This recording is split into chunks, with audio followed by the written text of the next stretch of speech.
Lass uns mal Tacheles reden. Wenn alle rennen, weißt du, wann du stehen bleiben musst? Weißt du, jede Generation glaubt, sie hätte das Ding gefunden, mit dem man den großen Fisch an Land zieht. Mal ist es eine neue Technologie, mal ein Coin, mal einfach nur ein Sneaker. Jeder stürzt sich mit dem Traum vom schnellen Reichtum auf irgendetwas. Die Ersten, die dabei sind, sahnen richtig ab. Dann verbreiten sich die Geschichten wie ein Lauffeuer und Bäm! Plötzlich redet jeder darüber, vom Onkel am Kiosk bis hin zum alten Schulfreund. Aber die bittere Wahrheit ist, wenn die Masse irgendwo hineinströmt, bereitet sich das Smart Money meistens schon darauf vor, die Party zu verlassen. Im Finanzsystem machen Trends die Masse nicht reich. Im Gegenteil, die Masse wird zur Liquidität, also zum Bargeld, damit die frühen Vögel mit Gewinn aussteigen können. Das heißt, wenn du mit einer neuen Idee als einer der Ersten im Markt bist, kaufst du dir morgen das Auto, das Haus oder das Boot, von dem du träumst. Die berühmte Dotcom-Sache. Denk mal an das Ende der 90er. Das Internet war neu, die Welt stand Kopf. Alle schrien, hier liegt die Zukunft.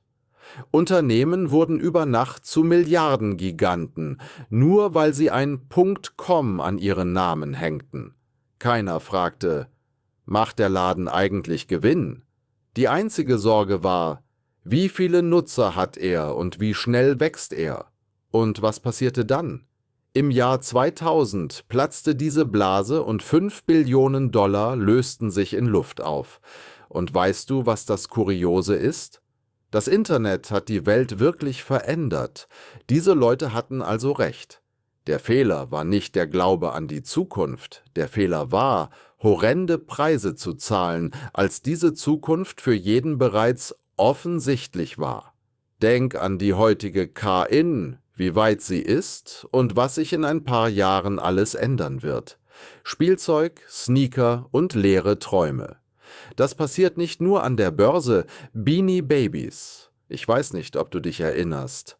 Aber eine Zeit lang galten diese Plüschtiere als Investition fürs Leben. Leute gaben Tausende Dollar aus im Glauben, damit das Studium ihrer Kinder zu finanzieren. Heute sind diese Dinger keine 10 Dollar mehr wert. Sneakerbörse. Zahlt man 10.000 Dollar für ein Paar Schuhe?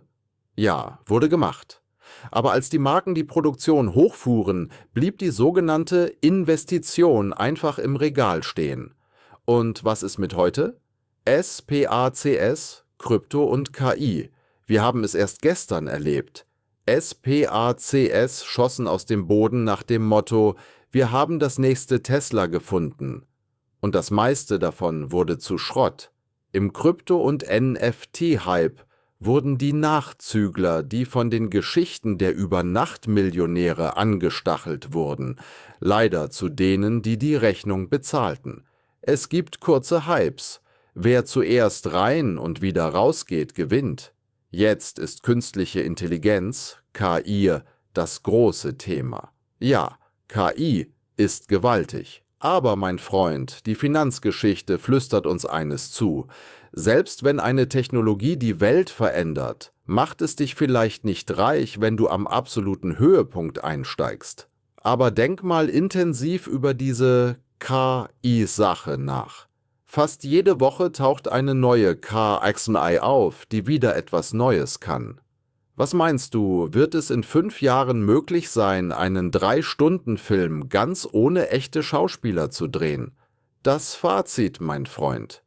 Wenn die Schlagzeilen überall posaunen, dass ein Investment sicher Gewinne bringt, dann ist die Chance meistens schon vorbei.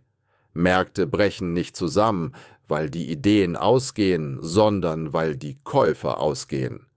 Wenn du ein Investment oder eine Chance suchst, recherchiere gründlich und steig ein, wenn noch keiner da ist. Und wenn alle kommen, dann rette dich nach oben raus. Echte Kohle wird nicht im Lärm gemacht, sondern in der Stille.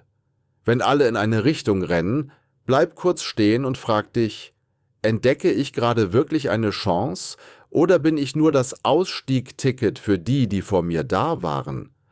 Echter Wohlstand wächst langsam und braucht Disziplin. Die Geschichte wiederholt sich, weil sich die menschliche Psychologie und Machtinteressen nie ändern. Wenn dir dieser Blickwinkel gefallen hat, dann bleib dran. In den staubigen Seiten der Vergangenheit liegen noch viel mehr Antworten. Das war's für heute bei Die Vergangenheit. Vergiss nicht zu abonnieren und die Glocke zu aktivieren. Wir sehen uns morgen.